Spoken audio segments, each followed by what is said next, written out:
ถวายความเคารพครูบาอาจารย์ครับผมเพื่อนสหธรรมิกทุกรูปนะครับเนอแล้วก็เจริญพรศรัทธาญาติโยมเหมือนเดิมนะ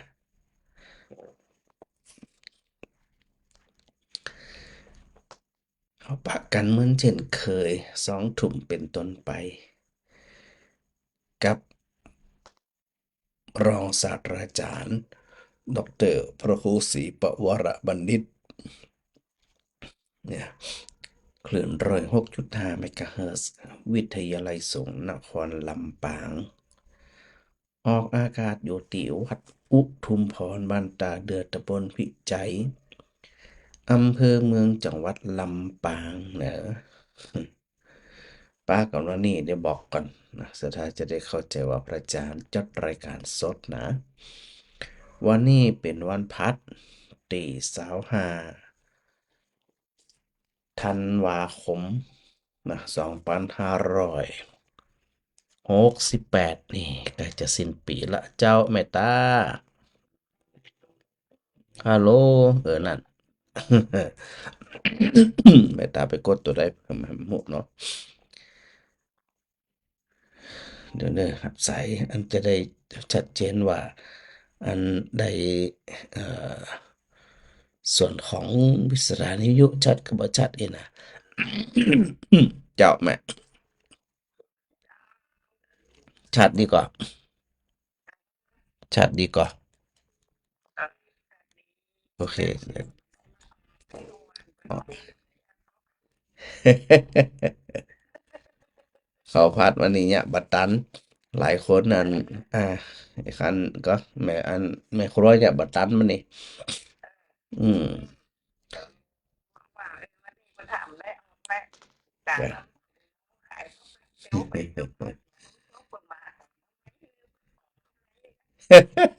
หูจะได้ดูโอ้ตายละกะกะแต่กะแต่กะเดินผ่านเป็นสาวหลอบหันเอาไม้เฮาสักเตี่ย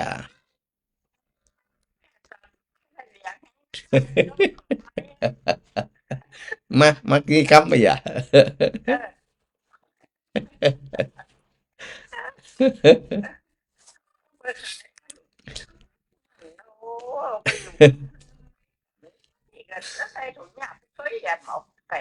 เนาะเดี๋ยววันผูกเตอะพกงันไม้ลูกหวัดไปยำไปสูงเหมือนค่าอู้แหละค่าอู้คนเดียวค่าก็ได้เนาะ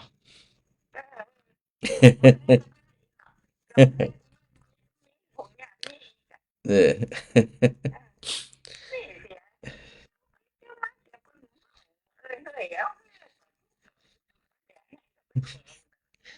เออก็ขอกำล้ออีแหละกำล้ออีแหละ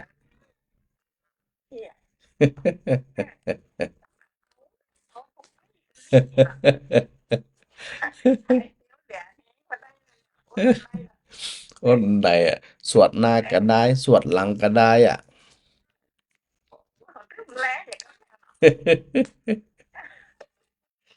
ก็ดีละสถาเนาะสถาหลายอยู่เจ้าอันนี้นะสถานักอยู่เจ้าลำมากะบัดนี้มาแหละ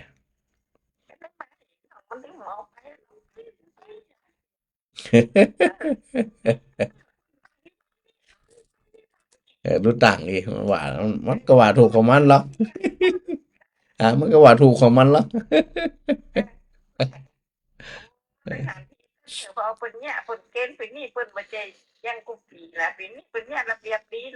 เจ้าก็พยายามปรับไปทีละน้อยละน้อยอะกะอืมเจ้าจะได้ก่อนผูกจะไปลืมนะผูกนะเป็นลืมพอมกำนะพอตั้งทีวีเนอะเจ้าสาธุแม่เจ้าดอกโอ้ดีละเจ้าสาธุนะแม่เนอะ เจ้าสาธุเจ้าเจ้าเจ้าแม่สมใจ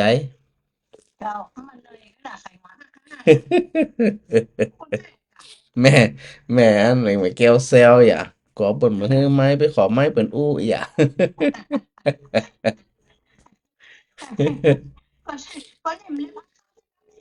อันหมูเจ้าหน้าที่พระจันทร์บ่ได้ไปไกลไปก่ายสักกะมะก็เอาอุปกรณ์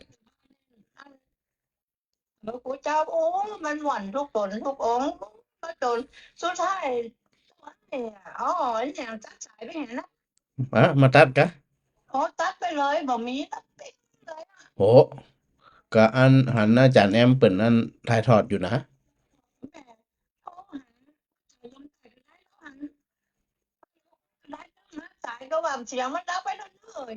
เออนั่นแหละอันนี้มันมีไผฮู้หรือเหรอ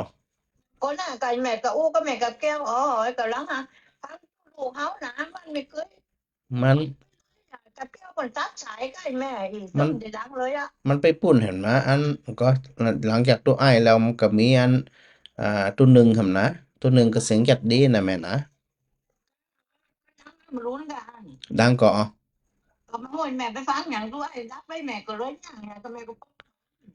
อันนี้บ่ฮู้แล้วเด้ออันน่ะ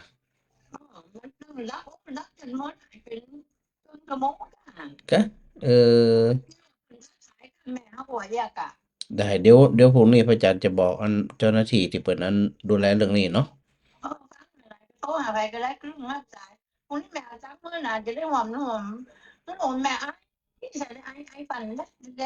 กันแล้วดีขึ้นแล้วกะไอ้ก็กลิ่นหอมแล้วกะได้เลยได้ปะกันเดี๋ยวพระอาจารย์จะเดินสวดเหมือนวันเนี้ยเนี่ยมีแก้วแซวน่ะก็เดินสวดไป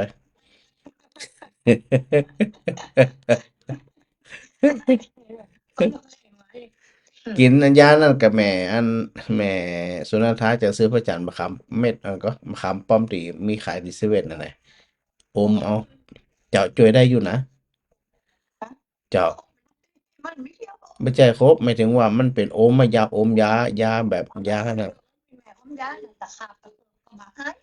ก็ลองมาเปลี่ยนเป็นอันไอ้มะขามป้อมพอกะเจ้าเจ้ามันช่วยได้อยู่ไหมพระอาจารย์ก็พระอาจารย์ก็จะกระชันมุนี่อยู่เวลามีปัญหานะเจ้าจะได้ก็พบปะกันนะเจ้าสาธุเจ้าสาธุเจ้าฮะแม่คำปันวันนี้วันนี้มันไปกะวันพุธเหรอ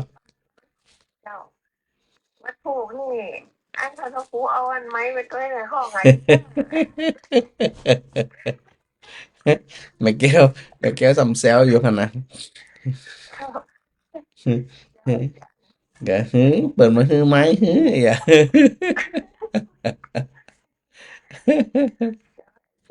เออสาธุเจ้าสาธุเจ้าสาธุเออสตากับไปกันหลายเนอะวันนี้นะตึงหูจักตึงบ่หูก็ตึงเคยหันบ่เคยหันนะเจ้าแม่เจ้าเจ้าเพราะว่าอันเปิ่นกำลังประกาศมาตะวานี่เจ้า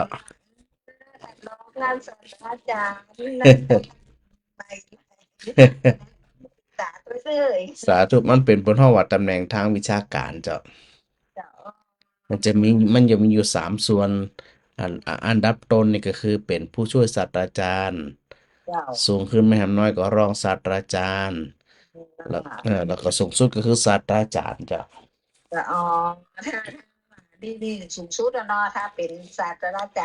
เจ้าพระอาจารย์อยู่กลางอยู่เป็นรองศาสตราจารย์กลางห้างมะเออก็ด้วยความร่วมมือลูกศิษย์ลูกหาช่วยอันผลิตผลงานกันหลายเจ้า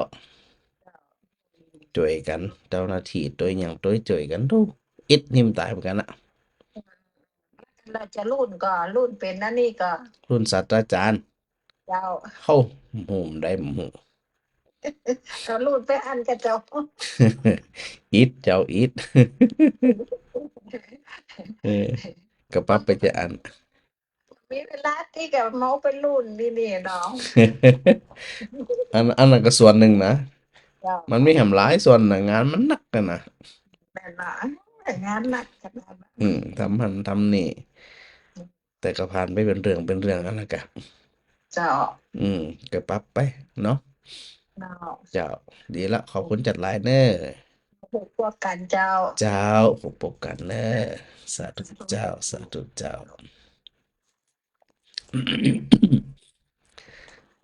วันพรุ่งนี้นะสถานนะโอ้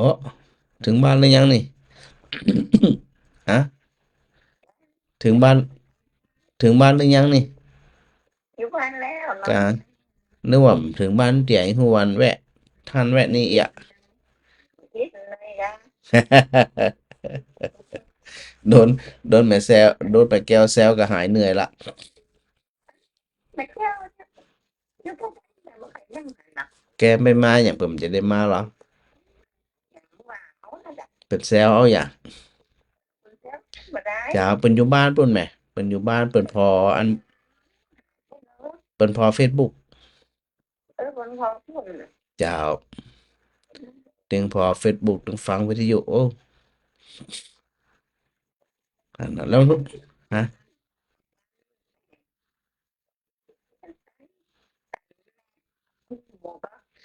อันฉันน้อยหนึ่งแหมโอ้ลำบัดลำบ่ฮู้ว่าอันกำเดียวพื้นผ่านบ่พื้นอ่ะเออแบ่งเพิ่นโยมตัวไม่ไหวนะ แล้วมันผูกไปว่ะมันผูกไปว่ะไปไปไปคนบ่ได้ไปบ่ฮู้แหน่ถึงจะไปได้อะเร็วเออกะ เจ้าเจ้าถ้าบำติดกันที่งั้นจะไปกันอยู่ เจ้าเดี๋ยวไปป้ากันพุ่นเนอร์ เจ้าวันผูกวันสุดท้ายม่วนเนาะอยู่วิทยุอ่ะเจ้า สาธุสาธุสาธุเนอร์ได้เหินอยู่นี่เจ้าเจ้าเจ้า สาธุเจ้าสาธุเจ้าจ้ะฮะสถามาจุดเจ้าไหว้สาเจ้าแสดงการดีเด้อสาธุโมทนาสาธุ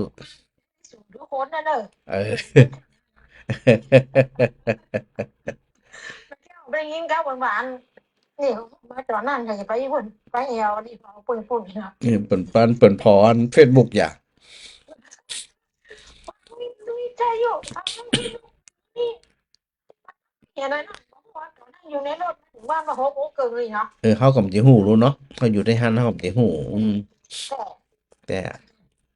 แต่แต่ว่าพออันอยู่ในหั้นมันแม่นมันอยู่ในหั้นมันจะดับโลดเนาะฟังตลอดโลดฟังตลอดเลยนะฟังอืมแม่นอย่าออกมาออกอีกนะแต่กะเอออันแม่สมใจเพิ่นก็พยายามโทรบอกอยู่แต่เขาบ่รับมันบ่ได้ยินหยังอะเสียงมันดังแม่ก็ดังอีกเนาะเจ้ามันเริ่มจะได้ยิน แต่ยินฟังยินปีนะหน้าบุญเนาะได้แต่วันนี้น่ะนะ เจ้ากะศรัทธาไปหลายเพราะว่าที่อันฟังรายการพระอาจารย์นี่นักเจ้าแต่ว่าบ่เคยหันหน้ากันนี่นะแม่ละกันคนนี้ถามมาตนใดนี่ตัวนี้ค่ะเอะตรงได้นั่นทางมหาสมชาติอันนั้นเป็นพวกปูคนเลยนะเออ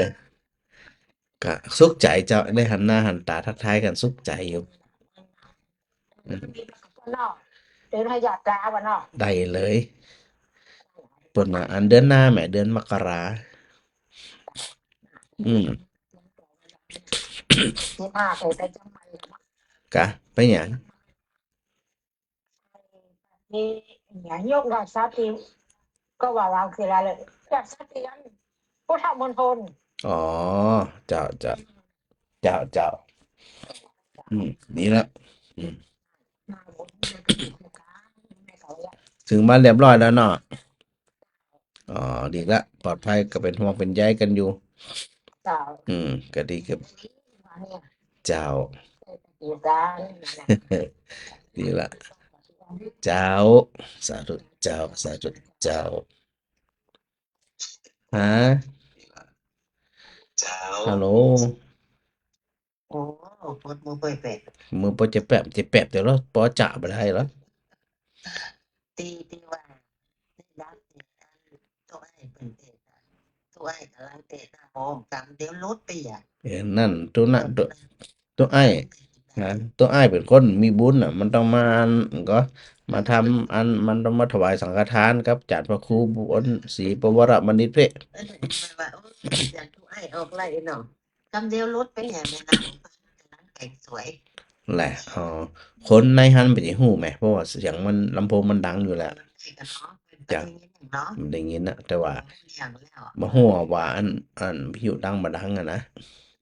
ที่แม่กระพังตอนตีลงดอยเปิดเตะเป็นอย่างนั้นนะเจ้าไปกันไปใส่ใส่ก็หลานร้อนนะพี่จะอยู่ไปตัวละตลอดพอถึงพอถึงก็พอถึงตัวไอ้ดับพอดีกะอย่ามาบ้านพี่มาบ้านมาเปิดแถมพี่อาตัวไอออกนะโมเอ็ดดับไปอย่าอ๋อจะไปลืมเนอะจะไปลืมบอกตัวไอ้เนอะว่าอันถวายมหาสังฆทานกับอันพระอาจารย์เนอะมีมันต้องเปิดหัวว่าอันถ้าบ่ได้ถวายมหาสังฆทานกับพระครูบวรวิทย์นี่บ่ได้นะไอ้เนอะ หมายจะฟังเหมือนเด็กวันสิกรรมนี่นะจะเดี๋ยววันพรุ่งนี้จะได้แจ้งอันทางเจ้าหน้าที่แล้วไหมเนาะเจ้าแต่อันนี้ก็ชัดเจนดีเหมือนก็ถ้าเตรียมจะดีเจ้าโอเคสาธุด้วยเนอะ สาธุเจ้า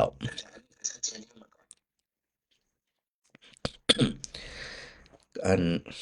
การฟังธรรม เปิดห้องว่างานตั้งธรรมหลวงเนาะแทนมหาจารย์นะก็ที่พระอาจารย์อู้ตะกี้เนี่ยว่าอันสถานญาติโยมก็ไปกันหลายหนักเลยทีเดียวละวันพรุ่งนี้คิดว่าน่าจะหนักกว่าวันนี้เนื่องจากว่าเป็นวันสุดท้ายเนาะเป็นวันสุดท้าย เจ้าครับเจ้า โอ้โหน้าบุญแต่มาอยู่บ้านเลยไว้บ้านไว้อ๋อพระอาจารย์นึกว่าเดินมาตั้งแต่ตี 1ตี 2อีกวัน มันมีไปเต้ไผ่ท่านพระครู นั่นแหละมันต้องไปกังวลอยู่บ้านก็ได้อย่างไรแก้วนะอืมเสียงเป็นแบบนี้เนาะเจ้าอยู่บ้านฟังอยู่บ้านฟังหยุดบ่ได้ยินล่ะกำนันจะต้องบอกตัวอ้ายจะได้ก็ตอนที่ตัวไอ้ออกกันหน้ากะที่หลังที่กะอันก็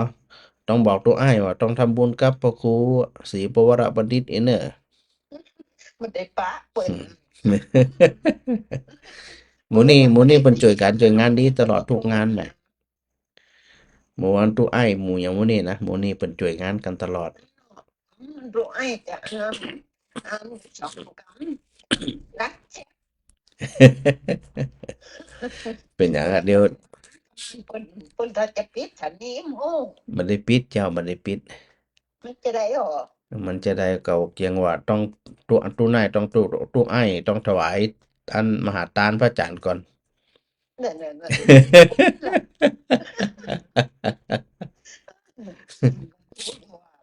ย เดี๋ยวมันผูกพระอาจารย์จะบอกเจ้าหน้าที่คือแม่เนาะ นั่งไว้อยู่บ้านเนี่ย เจ้าอยู่บ้านท่านละกันเนอะเจ้า สี่โกนหนักกะถึงโกนมันได้ฟังอย่าง เป็นอย่างนั้นเป็นอย่างนั้นเจ้าดีละสาธุเนอะเจ้า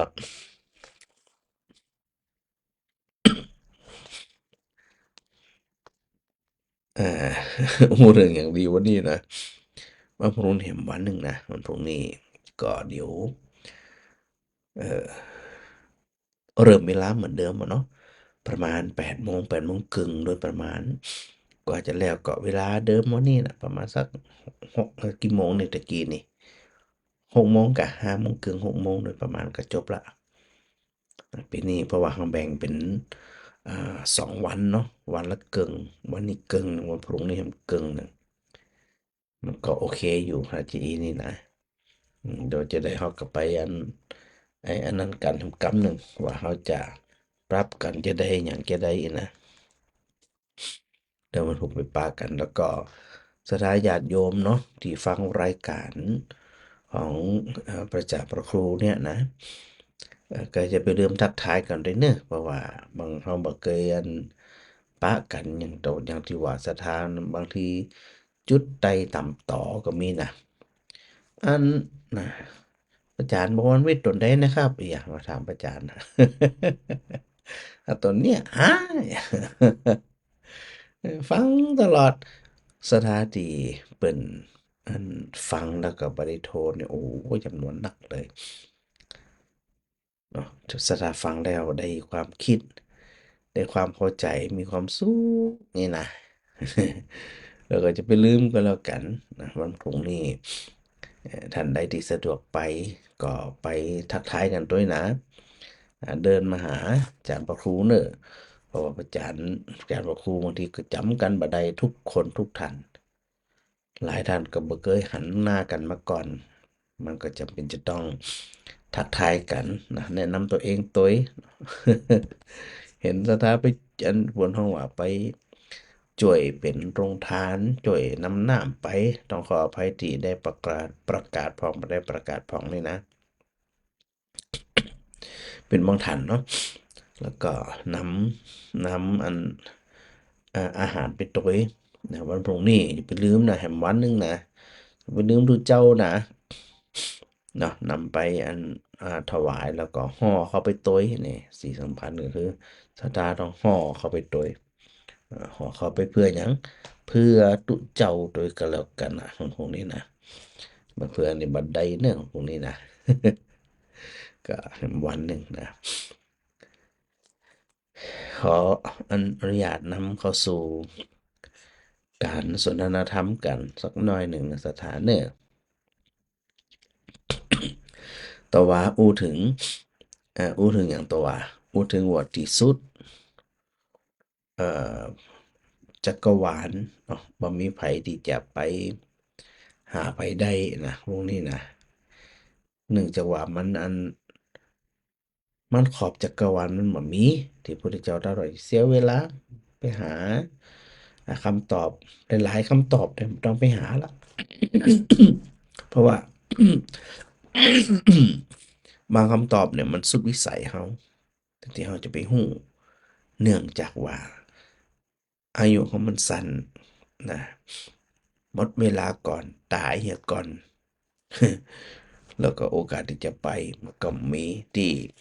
พระพุทธเจ้าได้ยกตรงนี้ขึ้นมาเนี่ยเพื่อที่จะให้หมู่เฮาทั้งหลายเนี่ยนะ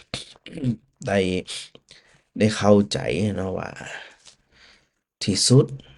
ที่จะทำที่สุดใดเนี่ยไปถึงฝั่งใดเนี่ยมันต้องไปไกลอะมาดูที่ตัวเก่ามาดูที่จิตตัวเก่าถึงแน่นอนถึงฝั่งแน่นอนนะมันต้องไปหาที่ไหนไกลสักอันนะแต่ทั้งนี้ทั้งนั้นสถานจะไปลืมนะจะไปลืมที่เคยได้อูกันแล้วเนาะว่าการที่จะเดินทางไปอันถึงที่สุด ไปเห็นขอบพึงบนห้องว่าไปถึงตีตึกใดนะเนี่ยก็ต้องไปด้วยวิธีใดอาศัยความพร้อมนะเขาต้องมีความพร้อมถ้าเขาบอกมีความพร้อมแล้วเขาจะไปมันจะได้ความพร้อมของเขานี่นะมันต้องพร้อมพระพุทธเจ้าตรัสเปรียบเหมือนคนที่กำลังจะข้ามน้ำไปฝั่งปุ้นอันนี้น่าจะเคยนำมาอุกบสถานแล้วนะคนที่จะไปฝั่งนู่นเนี่ย สถาลองกึดพอกกะว่าแค่แม่น้ำเจ้าพระยาไหลเชี่ยวเขาก็หมดโอกาสที่จะข้ามวายข้ามน้ำก็บ่แน่นะอาจจะมีคนก็ได้นะแต่คนที่ว่ายข้ามแม่น้ำคงคาก็ดีแม่น้ำนี่ใหญ่ก็ดีโดยเฉพาะมหาสมุทรโอ้ขอบไปหันขอบทะเลเนี่ย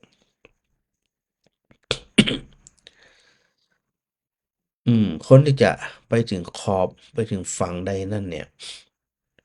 สถานลองกึดนะกึดนอนกึดหูทันทีว่าคนที่สามารถว่ายข้ามไปได้นั่นจะต้องเป็นคนที่มีความพร้อมคือมีกำลังมีกำลังอย่างเดียวกับจิปอ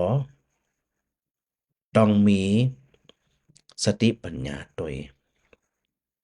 พอมีกำลังคนมีกำลังว่ายน้ำมาจ่างก็ตายจมน้ำตายไปเดียวมันจะไปถึงฝั่งที่โรงในตรัสสิ่งทั้งหลายเหล่านี้เนี่ยก็เพื่อที่จะให้เฮาทั้งหลายได้ไตร่ตรองการใช้ชีวิตการดำเนินชีวิตของเฮาทั้งหลายเนี่ยนะว่าเฮาใช้ชีวิตแบบใดฮึนึกเปรียบเทียบที่เฮาจะไปถึงฝั่งปูนที่อู้ถึงก็คือฝั่งแห่งพระนิพพานไปเพื่อที่จะไปสุดความไปสุดความอย่างไปสุดความเศร้าโศกความเสียใจความน้อยใจอย่างเงี้ยต่างๆเนี่ยมันจะมีหำแล้วถ้าไปถึงฝั่งนั้นบนห้องว่าฝั่งแห่งพระนิพพานนี่เขาก็หนึ่งติอูว่าเขามีความพร้อมคือบริหารร่างกายของเขาเนี่ยมีความพร้อมที่จะมีกำลังวังชาในการข้ามหรือไม่แล้วก็เขามีประสบการณ์ในการที่จะระเตรียมข้ามไปฝั่งโน้นหรือไม่เวลาเขาเปรียบเทียบการเดินทางเนี่ยนะไปฝึกไปสู่ฝั่งนู่นเนี่ยคือเกิดเห็นว่าฝั่งนี้เนี่ยเป็นฝั่งที่ฝั่งวัฏสงสารนี่นะเป็นฝั่งที่มีแต่ความทุกข์เกิดเป็นทุกข์แก่เป็นทุกข์เจ็บเป็นทุกข์ตายเป็นทุกข์เป็นทุกข์หมดอะความทุกข์เหล่าเนี่ยมันคอยบีบมันคอยเบียดเบียนมันคอยหำหั่น หมูสัตว์โลกทั้งหลายเนี่ยบ่ฮึงมีความสุขที่บ่มีความสุขเพราะถูกความเกิดความแก่ความเจ็บความตายความเสียใจความผีไร้ลำพันธ์อยากได้และบ่ได้กระตุกได้ในสิ่งที่บ่ได้กระตุกพลาดพรากจากสิ่งที่รักก็เป็นทุกข์ปะในสิ่งที่เฮาจังก็เป็นทุกข์แล้วมันปะกับสิ่งทั้งหลายเหล่านี้ปะเหมือนเดิมนะมันปะเหมือนเดิมปุ๊บเหมือนเดิมเลย แล้วจะมีสักกี่คนที่คิดจะข้ามบางคนเนี่ยฉลาดมันมีแหงวายแต่ฉลาดในการต่อเรือต่อแพโอ้อันนี้มันมีหลากหลายมากเลยเรามาคิดถึงตัวเฮาของเฮาเนี่ยสถานะแต่ละคนคิดถึงตัวเก่าว่าเฮาเนี่ยหู้ตัวหรือไม่ว่ามันถูกบีบคั้นที่พระองค์ทรงตรัสอยู่เสมอว่าวัฏสงสารตัววัฏสงสารที่เฮาเวียนตายเวียนเกิดเวียนทุกข์เวียนสุขอย่างเนี่ยนะโดยปกติหมู่เฮาปุถุชนจะบ่ฮู้ตัวถึงคราวหมดก็ให้ฮู้ว่ากันถึงคราวเศร้าก็ตรอมใจถึงคราวทุกข์ก็โวยวายกระเสือกกระสนโดยที่เฮาบ่ได้คิดสักหน่อยเลยว่าฝั่งที่เฮาอยู่บัดเดี๋ยวเนี้ย มันเป็นฝั่งของเอ่อสถานที่ที่ปะปนที่เราคนไปด้วยความทุกข์ทั้งหลาย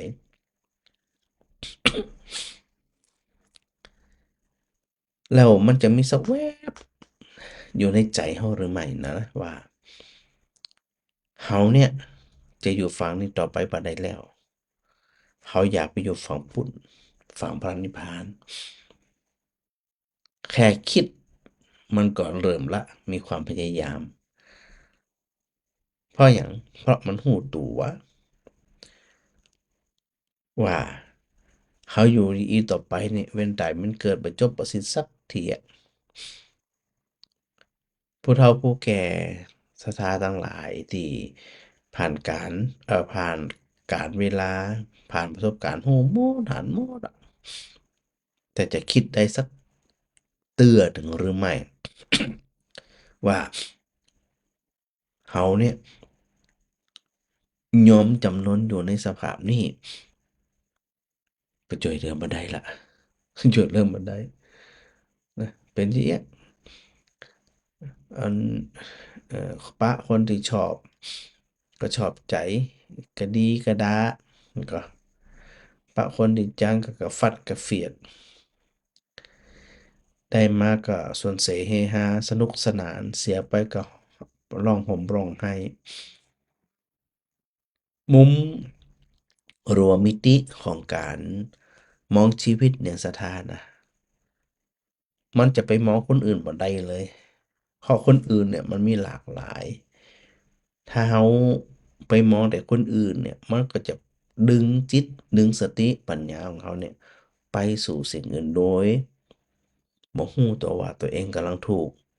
ความทุกข์เขาครอบงำความแก่ความเจ็บความตายคลืบคลานเข้ามาจัดการเราตลอดเวลาเลยบ่หยุดบ่หย่อนจนสุดท้ายได้เกิดความคิดแวบหนึ่งนะว่าที่เราอยู่ปัจจุบันเนี่ยมันเกิดความเอื่อมระอาเบื่อหน่าย บางหัวสะท้าจะมีสักแวบหนึ่งหรือไม่นะเวลานอนในยามค่ำคืนเขานอนมากี่ปีกี่จัดกี่คืนกี่คืนนอนเนี่ยแล้วก็นึกถึงในอนาคตว่าโดยบั้นปลายแล้วเนี่ยสุดท้ายมันก็บ่เหลือสักอย่างเผากระดูกเขายังไปลอยน้ำมันเหลือเนี่ยมันเหลือพอมาเกิดเอียจะไปลืมว่าพระเจ้าทรงตรัสสรรเสริญเรื่องปัจจุบันธรรมเนี่ย คืออย่าไปอันเสียใจอย่าไปอันคร่ำครวญถึงสิ่งที่มันผ่านมาแล้วเลยสิ่งมันดีผ่องบ่ดีผ่องจังผ่องฮักผ่องผ่านไปแล้วทั้งหมดเลยระลึกไปมันก็แค่นั้นแก้ไขมันจะได้มันมีทางได้แก้ไขอดีตได้แล้วอนาคตมันก็ยังมาบ่ถึงเทื่อเราก็คิดไปล่วงหน้ากังวลไปล่วงหน้าทุกข์ฟรีๆไปล่วงหน้า จึงพระพุทธเจ้าจึงมองเห็นว่าจิตของเขาเนี่ยที่กำลังพิจารณาในส่วนของปัจจุบันเนี่ยเขาเนี่ยหยังอยู่เขาอูหยังอยู่เขาคิดหยังอยู่และแสวงหาความสุขจากตรงนั้นเพราะว่าอย่าไปลืมนะอดีตที่ผ่านมานะก็ทุกข์มาโอ้โหกี่เจนกี่จานละอนาคตต่อไปมันก็แค่นั้นอย่างที่เขาว่าเนี่ยเกิน3ชั่วอายุคนเขาก็บ่รู้จักเราละแต่บางส่วนมากเนาะบางทีเขามันบ่รู้ตัวนะสถานะเขามักจะทึกทักว่าเขาเนี่ยเป็นหลักนะเขาเป็นคนสำคัญเขามีความเข้าใจผิดว่าเขาจะอยู่ให้เมินน่ะแต่ความเป็นจริงแล้วมันน้อยนิดแท้แค่นั้นเองแล้วเราจะไปสำคัญตัวว่าเขาเนี่ยมีความสำคัญกับคนนั้นคนนี้ขาดเราไปแล้วบ่ขาดเราไปแล้วเขาจะอยู่ได้เป็นแบบใดมีเขาก็อยู่ได้นะบ่มีเขาก็อยู่ได้นะฮะมีเขาก็อยู่ได้ เหมือนมีเขาก็อยู่ได้จะไปสำคัญตัวจะไปประเมินตัวเองสูงแต่สิ่งสำคัญก็คืออย่าไปทุกข์กับสิ่งที่อดีตและอนาคตทำปัจจุบันให้มีความสุขเลยยิ่งผู้สูงอายุสำให้เสียเวลามากเวลามันน้อยไงนะคิดถึงว่าณปัจจุบันเนี่ยเขามีความสุขดีหรือยังกินข้าวดีถ่ายดีอาบน้ำสบายปฏิบัติธรรมใดฟังธรรมใดพอละสถาน บ่ต้องไปตุกกับคนนั้นคนนี้บ่ต้องเอาอันใจไปผูกกับคนนั้นคนนี้เสียเวลามากเลยนะเพราะคิดถึงฟังที่พระพุทธเจ้าได้ทรงตรัสไว้เนี่ยนะว่าโดยทั้งหลายโดยปุถุชนทั้งหลายบ่มีความคิดที่จะเดินข้ามฝั่งไปอู้ไว้ได้กินหน่อยหนึ่งแล้วว่าคนที่คิดที่จะข้ามฝั่งมหาสมุทรไปเนี่ยจะต้องมองเห็นภัยสะอิดสะเอียนในสิ่งที่ตัวเองเป็นอยู่มีอยู่ก็คือภาวะของรูปร่างกายเนาะรูปเวทนาสัญญาสังขารวิญญาณทุกข์ไตรลักษณ์เขาครอบงำอยู่เสมอเขาอยู่เยอะอยู่เยอะจะอยู่ทำสักกี่วันกี่เดือนกี่ปีไม่ให้หู้พอเบื่อหน่ายเบื่อได้นั่นแหละมันถึงอยากจะเดินทาง นึกถึงพระดำรัสที่พระพุทธเจ้าได้ทรงตรัสไว้อยู่บ่อยๆในเรื่องของอนุปปิกถาอนุปปิกถาก็คือการพรรณนาคำสอนของพระพุทธองค์ไปโดยลำดับไปโดยลำดับไปโดยลำดับจนสุดท้ายไปมองเห็นความจริงจึงบ่อะไรใยดีกับสิ่งเหล่านั้นที่มนุษย์เว้นตายเว้นเกิดอยู่ อันนี้พระสทธาก็ลองฟังอยู่ว่าพระเจ้าเนี่ยเริ่มต้นด้วยเรื่องของทานนะเรื่องนี้เขาจะอู้กันถ้าจะอู้ละเอียดทุกมุมทุกมิติเนี่ยมันคงใช้เวลาอยู่ก็อย่างที่ท่านได้อาจารย์พระครูได้บอกว่าเขาก็ก่อยเอ่อฟังกันไปก็ก่อยปฏิบัติกันไปนะแล้วก็พยายามไตร่ตรองถึงตัวเองบ่อยๆนะมันต้องไปพอภัยอะไตร่ตรองตัวเองบ่อยๆหนึ่งพระองค์จะเริ่มต้นด้วยเรื่องของทานคือการแบ่งปันการเสียสละการมีความเอื้อเฟื้อเพื่อสลัดหยังสลัดความเห็นแก่ตัวสลัดการเอารัดเอาเปรียบเนี่ยสลัดเพื่อที่จะสลัดสิ่งทั้งหลายเหล่าเนี้ยไป ดังนั้นเขาก็ลองมาคิดถึงว่าเมื่อพระเจ้าได้ทรงตรัสอานิสงส์คำนี้บอกว่าทานกถาทรงตรัสหรือว่าทรงพรรณนาในเรื่องของการให้ทานจะได้พระพุทธเจ้าพระองค์จึงทรงเริ่มต้นในเรื่องของทานในเรื่องของอานิสงส์แห่งทาน อันดับแรกก็คือเรื่องทานก่อนโอ้ยการแบ่งปันกันให้กันเนี่ยมันมีความสุขมันมีความสุขเรามีแบ่งเขามีแบ่งเขาแบ่งกันไปอยู่กันไปนะพออันต่างคนต่างแบ่งปันต่างคนต่างเอื้ออาทรต่อกันบ่เอารัดเอาเปรียบกันสังคมก็อยู่อย่างมีความสุขเลยเพราะว่ามันจะหาคนไปลักไปขโมยไปเบียดเบียนโดยวิธีใดแบบนี้เพราะใจมันคิดแต่จะแบ่งปันใจมันคิดแต่จะฮือกันนะอันนี้ก็ตัดความเห็นแก่ตัวออกได้เลยตัดความอิจฉาริษยาออกได้เลยอันนี้คือตานนะแล้วเป็นธรรมะที่ประพฤติง่ายที่สุดในบรรดาการประพฤติปฏิบัติธรรมทั้งหลายทั้งปวงเพราะอย่างเพราะว่าทานเกิดจากวัตถุสิ่งของที่สละไปซึ่งมันบ่เกี่ยวกับอวัยวะบ่เกี่ยวกับชีวิตหยังเลย แล้วฮื้อตามกำลังตัวเองมีอยู่เป็นอยู่ง่ายมากถ้าไผก็ตามที่ต้องการที่จะไปถึงฝั่งแห่งพระนิพพานที่อู้ถึงเนี่ยบ่สามารถปฏิบัติธรรมขั้นแรก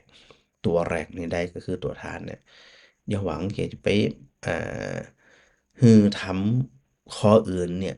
เกิดขึ้นในใจได้เลยมันเกิดขึ้นบ่ได้เพราะง่ายที่สุดยังทำบ่ได้อะสละสิ่งของง่ายที่สุดยังทำบ่ได้อะพอทำบ่ได้แล้วจะได้ความตรณีทีเหนียวนั่นประดุจดังมลทินประดุจดังของเน่าของเหม็นอยู่ในใจเป็นขี้เมียงเป็นของเน่า ความเห็นแก่ตัวอย่างของต่างๆนี่นะเพราะบ่เคยสละออกบ่เคยถ่ายโอนออกเหมือนพุทธเจ้าตรัสเปรียบเทียบเหมือนแม่น้ำที่ได้กูบอกสถาอยู่หลายครั้งหลายคราวว่าอาจจะได้แม่น้ำเจ้าพระยาจึงบ่เน่าเหม็นทั้งที่แม่น้ำเจ้าพระยาเนี่ยนะซากศพคนศพสัตว์หยังต่างๆนะน้ำทิ้งต่างๆเนี่ยลงแม่น้ำคงคาหมดเลยแต่บ่เคยปรากฏว่าแม่น้ำคงคาจะเน่าเหม็น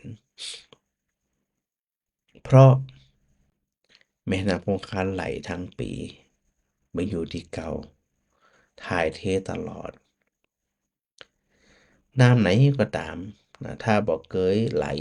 นิ่งอยู่อย่างเก่านั้นเน่า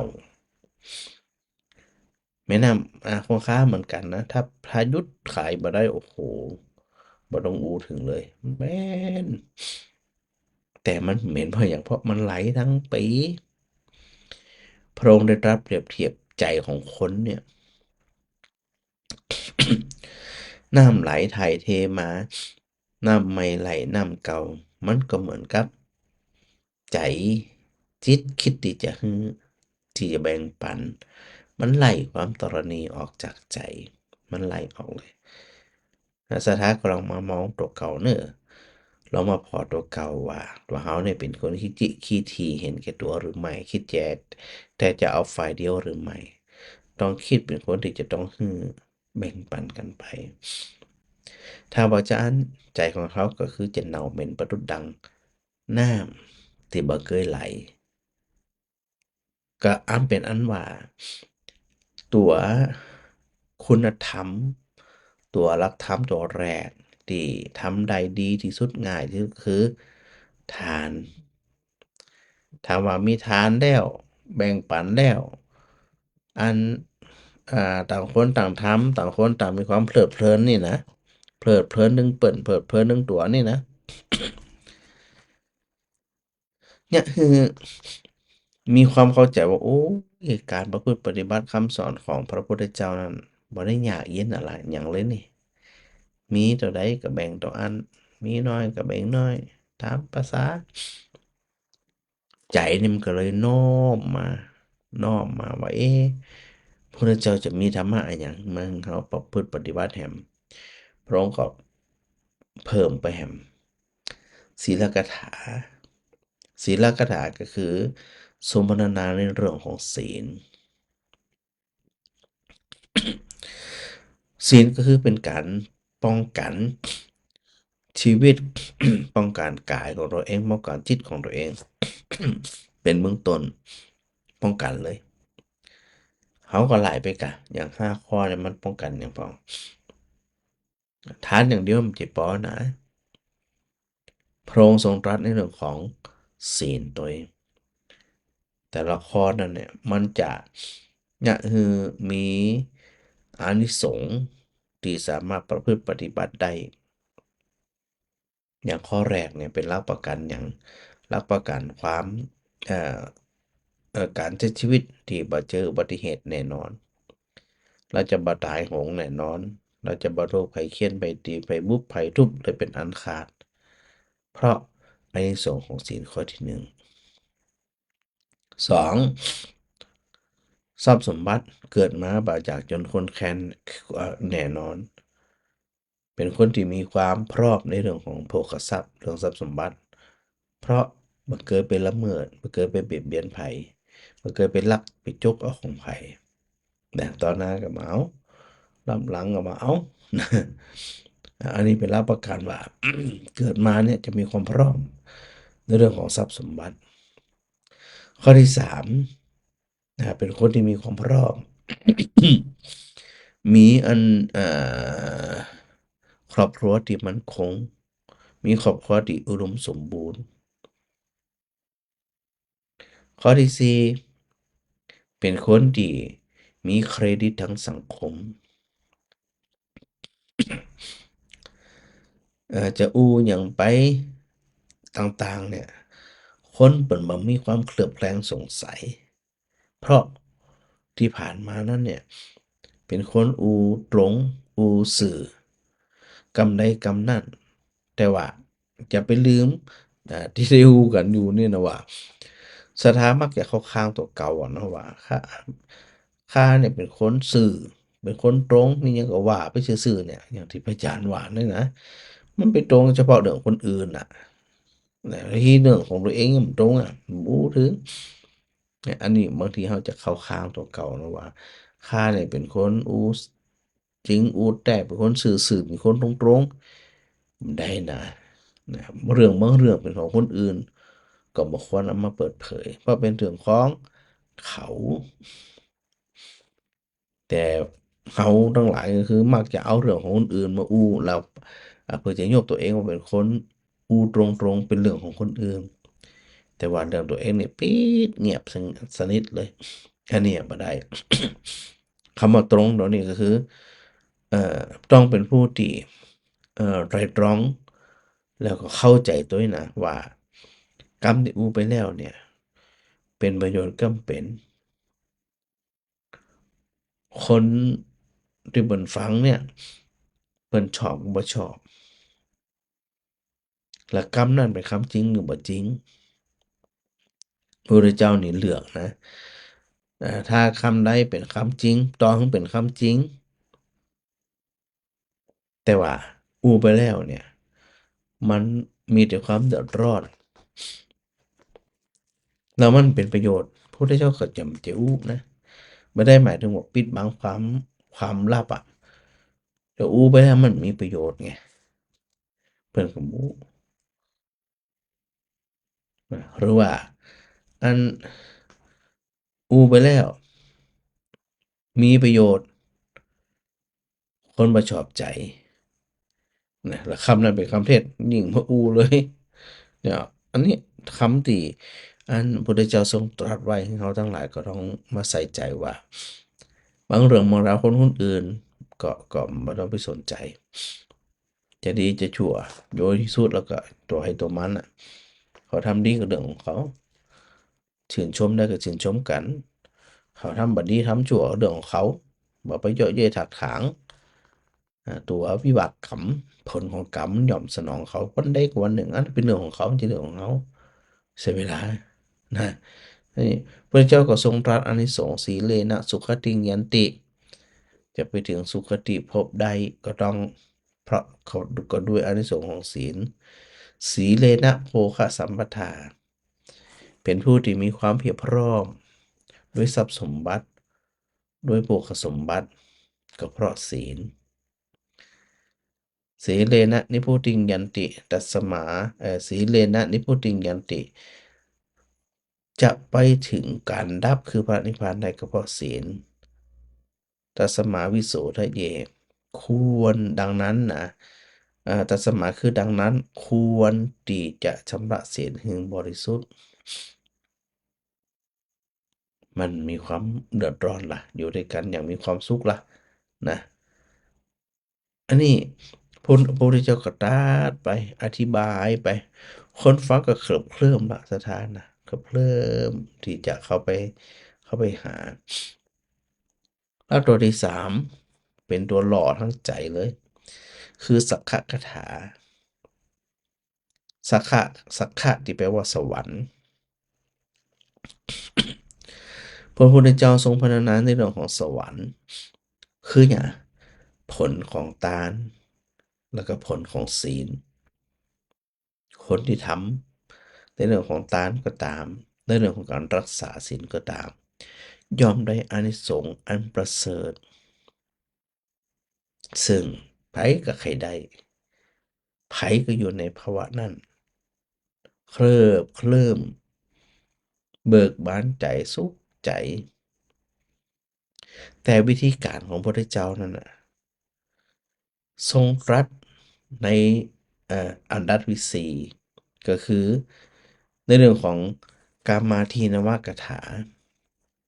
ตะกี้เพลินๆอยู่ดีๆเคลิบอยู่ดีๆพุทธเจ้าทรงตรัสว่าตราบใดก็ตามเกิดมานั่นกามาทีนวะคือโทษของกามกามก็คือกามคุณรูปเสียงกลิ่นรสสัมผัสที่เฮาปะทุกวี่ทุกวันเนี่ยชอบผ่องบ่ชอบผ่องจังผ่องหลงผ่องนี่นะพุทธเจ้าตรัสว่า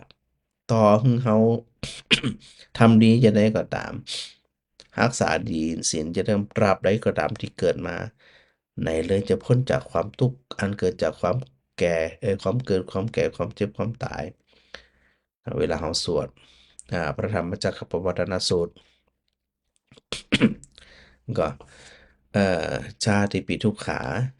ชาติปิทุกขาแม้การเกิดก็เป็นทุกข์ชราปิทุกขาแม้ความแก่ก็เป็นทุกข์พยาธิทุกขาแม้ความเจ็บไข้ก็เป็นทุกข์มรณะปิทุกขาก็คือแม้ความตายก็เป็นทุกข์ความโศกเศร้าลังเวียนมันต่างๆทั้งหลายเหล่านี้ทุกข์ทั้งสิ้นเลยเมื่อใดก็ตามที่ส่งผลให้เกิดมาเป็นคนเป็นสิ่งมีชีวิตเมื่อนั้นจะบ่พ้นจากสภาพทุกข์ทั้งหลายทั้งปวงใด คนที่เปิ่นมีสติปัญญาเปิ่นฟังแล้วเปิ่นเคลิ้มนะสถานะ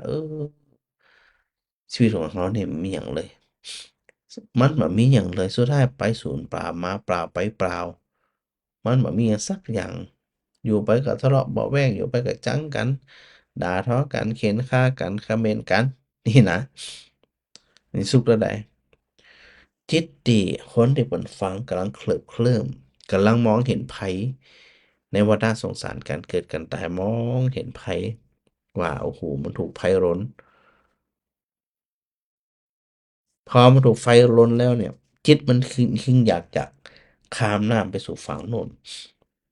หาวิธีใดล่ะนี่แหละพุทธเจ้าได้โอกาสจังหวะที่จิตของคนมันถอนจากความยึดมั่นถือมั่นเนี่ยคือเอาละพระองค์ก็โยนตู้มเข้าไปมีวิธีเดียวคือเนกขมกถาคือพระพุทธเจ้าได้ทรงพัฒนาในเรื่องของการออกจากหยังออกจากความโลภความโกรธความหลงออกจากหยังออกจากตัวสมุทัยก็กามตัณหาภวตัณหาวิภวตัณหาเท่านั้น ถึงจะบะกระเสือกกระสนรินรนเดี๋ยวเสียใจเดี๋ยวน้อยใจเดี๋ยวให้เดี๋ยวคร่ำครวญเดี๋ยวภัยพิบัติเยอะแยะมากมายเลยที่เข้ามาครอบครองครอบงำนี่นะโอ้ก็เข้าไปสู่คำว่าเนกขัมมะก็คือต้องออกก็แสดงว่าจะได้เหมือนกับคนที่จะต้องออกจากอันถูกการครอบง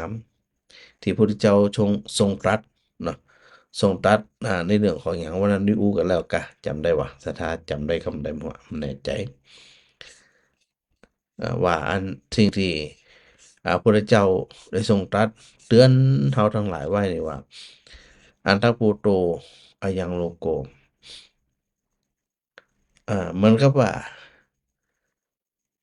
เวลาเฮาถูกอิหยังกะจั่งครอบงำมีวิธีเดียวก็คือเนี่ยจะหลุดออกก็คือเนกขัมมะเหมือนนกที่ถูกตะข่ายครอบเนี่ยจะได้มีวิธีเดียวก็คือออกคำว่าเนกขัมมะเนี่ยออกแต่ว่าจะออกด้วยวิธีใดด้วยกำลังใดก็ขึ้นอยู่กับคนคนนั้นว่ามีความพร้อมแค่ไหนอันนี้เพียงแค่คิดอยู่ฝั่งนี้อยู่นะคนบางคนบ่คิดที่จะข้ามฝั่งบางคนก็เริ่มรู้ตัวแล้วว่าชีวิตมันไร้สาระนะแค่เริ่มรู้ตัวยังบ่คิดว่าจะหาวิธีการข้ามจะได้แต่เดี๋ยววันหลังมีโอกาสต่อไปวันพรุ่งนี้พระอาจารย์อาจารย์พระครูน่า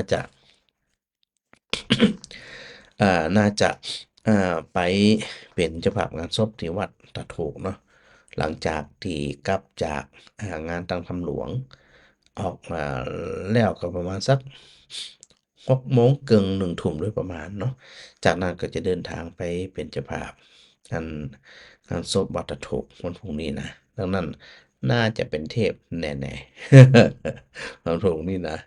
น่าจะเป็นเทพแน่ๆแล้วก็อันขอเอ่อจากนั้นก็ว่ากันทำกรรมเนาะก็ขอโมทนาบุญกับศรัทธาญาติโยมกูคนด้วยเนาะสถานที่หันอันตัวเลขไหลนะพระอาจารย์ก็จะเปลี่ยนจากพศเป็นรศอย่างที่อู้ไว้ตะกี้นะเนาะว่าอันเดี๋ยวเนี้ยพระอาจารย์เพิ่งได้ประกาศเลื่อนตำแหน่งทางวิชาการจากผู้ช่วยศาสตราจากผู้ช่วยศาสตราจารย์ไปเป็นรองศาสตราจารย์นี่นะสถาอาจจะงงหน่อยจะได้อันถึงเปลี่ยนเนาะ อันหาใครสถานสักหน่อยก่อนเนอะแม่รำไพนะไว้สาธุแม่บัวตองยงตุยปอยงยุทธมณีวานแม่สมควรนี่จะปะกันแล้วนะวันนี้นะ แม่จันเป้งปัญญารักษาแม่กับสีกันแก้วปีบัวคำพิชัยวงศ์วันนี้ก็ไปฟังธรรมอยู่แม่จันแก้วคำแก้วนะโยมต้อยชนิดาเพราะว่าโลกขี่ตนเดียวเจ้ามาตนเดียวไปวันที่15เนาะวันที่15ตนเดียวเนอะฮัลโหลฮัลโหลเจ้าคนปลูกเป็น8 โมงครึ่งเจ้าโดยประมาณเป็เนี้ยนมดกันที่หน้าบนเจ้าได้กะเจ้าบอกคนเขาไปเรียบร้อยแม่แล้วเจ้าร้องลงทานไปมดไปปุ่นเลยไปปุ่นเลยอ๋อได้เลยมีปัญหาเจ้าเดี๋ยวไปปะไปกันลมมวยเชียวมวยนี่เป็นกะเดี๋ยวทำเสียงเลยจะก็เอาอันเดี๋ยวจะเกิดรถ10 ล้อแถวนั้นน่ะไป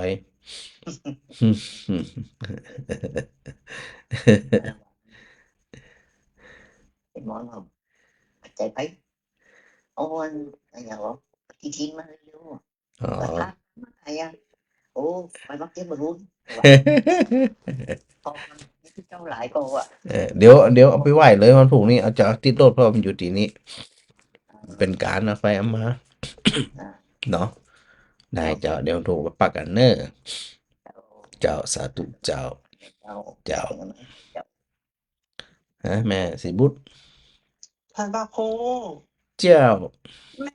แม่อ้อให้ลูกสาวโอนเงินตังค์ไปวันที่เดี๋ยวนะ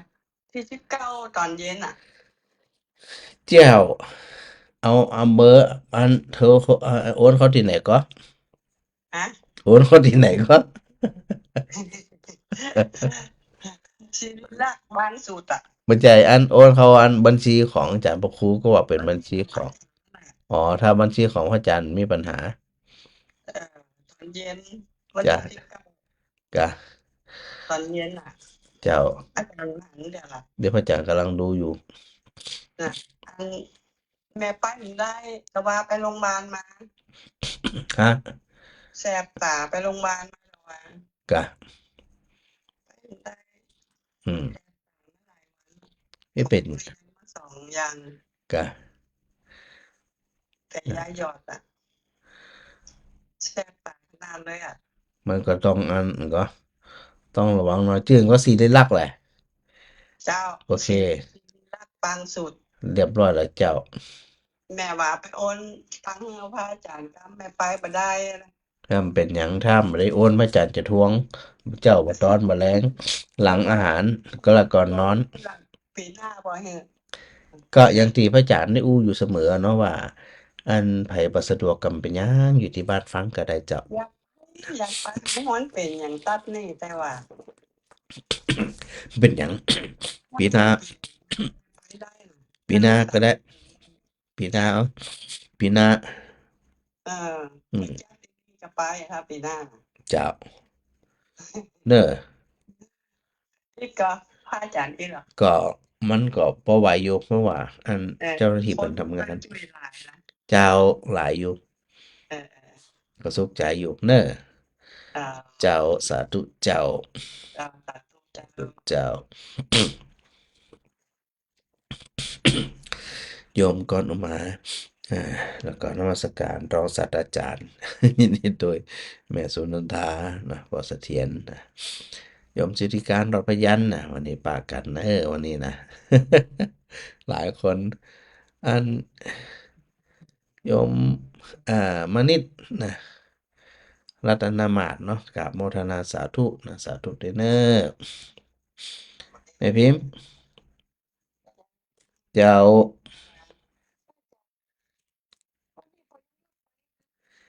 มหันต์รั่วมหันต์เจ้าบหันต์ธรรมะกับมัตตาพระจารย์นะกะ ก็ไปก็ว่าพระอาจารย์บอกฝากปฏิทินมาเลย น่ะถ้า ถ้าปักกันก็ถึงนั่นอยู่แล้ว มันแล้วพ้นผูกแม่พิมพ์อาจจะไปก็ได้กลับไปบาย มาเลย เจ้า อืม มาเลยอันอย่าลืมประกาศหาพระอาจารย์ด้วยเด้อ เจ้า เออเดี๋ยวไปปักกันปุ่นนะแม่ ถ้าสะดวกนะ ถ้าบ่สะดวกก็เป็นอย่างเน้อ จะจะ เจ้า ไปฝึกการก็ว่าสะดวกกำสะดวกหมู่น่ะ เป็นหยังเอาเป็นห้องว่า ตามเหตุปัจจัยแม่ เจ้ามันสะดวกทั้งรถนี่สะดวกหนึ่ง เจ้า สะดวกกับร่างกายกว่านี้มันบ่ใครสะดวกปานใด นั่นแหละบางทีมันลำบากก็อยู่ที่บ้านดึงได้ยินอยู่แล้วนะแม่เนาะ นี่น่ะแม่ใครๆได้ปฏิทินน่ะแม่ เดี๋ยวมันดึงได้ตั้งจิตอธิษฐานตั้งนะโม108จบ เจ้า เจ้าสาธุแม่ ไปพอยงหยุดไปค่ะแต่ว่าวันนั้นที่ผู้ผลไปเนาะเราผลไปเป็นแฟน แต่บ่ได้หันบ่ได้ทักทายพระอาจารย์นะเบิ่นอาจจะไปเรื่องใหม่บ่ฮู้นะ อืม แต่คงบ่ไปอะถ้าเพิ่นไปมันต้องตักพระอาจารย์อยู่แล้ว เจ้าเป็นไงเจ้า เจ้าสาธุเจ้านะแม่คำเจ้า ให้มาตรงที่เนี่ยได้ เอามันได้ดี เดี๋ยวมันผูกก็ได้ แล้วถูกไม่ถูกไม่เจ้ากันก่อน อ่า เย็น ได้มาเจ้าก็ได้ เดี๋ยวว่าเดี๋ยวถ้าหลายๆวันเดี๋ยวมันจะเสีย จะเสียเนาะ เจ้าเพราะมันบ่จะมันแม่นมันบ่ได้ใส่สารกันบูดอหยังเลยมันทำกันสดๆเลยอะ เจ้า เนาะเดี๋ยวเราจะได้ถ้าพระอาจารย์ติดงานพระอาจารย์อาจจะให้เราออนเอาไปเขาอยู่แถวนั้นอยู่แล้ว มือก็ได้ เจ้า ตู้เพิ่นทั้งมีเสียงให้ตึ้งไว้ ยังไหวอยู่เจ้า ดีๆโอกาสดีๆจะมีของกินดีได้ไหม ได้ก็ว่ากันเนอะเจ้าสาธุเจ้าสาธุเจ้าน อนมือก็ได้พระจันทร์หนึ่ง เจ้า เจ้าเอาไปกันซื้อวัดแล้วก็นอนเอามาให้แม่ก็ได้เนาะ ได้เลยเจ้าสาธุเจ้าโยมบินเนี่ยโยมทบินดงบินตาทักทายมาวันนี้นะทำงานไปบ่ได้นะวันนี้เดี๋ยวต้องประจานพระแม่ก็หันนายกกลับไปหนาวนี่นะไปแปะกลับไป เดี๋ยว แม่นี่ที่มากะ ที่ไปวันนี้นะ ไปปักกันบนหลายคนอยู่นะ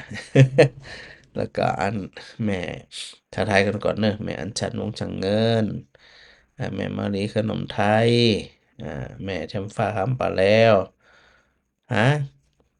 โยมลืมขอปฏิทินเจ้าอยากได้2 ใบ เดี๋ยวโอนตังไปให้อันเนี้ยแถวอันแถวนั้นมีไผมาวะฮะถ้ามีก็บอกกับเนอะคือเปิดนั้น เดี๋ยวพระอาจารย์จะฝากไปนะแม่จำฟ้านะ เดี๋ยวจะหาพิธีเอาเนอะแล้วก็แม่พิสมัย40ทำรงแสดงความยินดีกับรองศาสตราจารย์ด้วยสาธุนะสถานนะก็ทำงานเหมือนเดิมนั่นนะ จะเป็นอย่างก็ทำงานเหมือนเก่านั่นนะคือนักเหมือนเก่าแล้วเนาะก็ต้องขอโมทนาสถานญาติโยมด้วยเนอะพรุ่งนี้ถ้าไปสะดวกก็แวะเวียนไปร่วมทำบุญงานตั้งธรรมหลวงครั้งที่22ของวิริสงฆ์นครลำปางเนาะอยู่ดีมีสุขกูคนเราก็กราบข ขอบคุณครูบาอาจารย์ด้วยนะครับ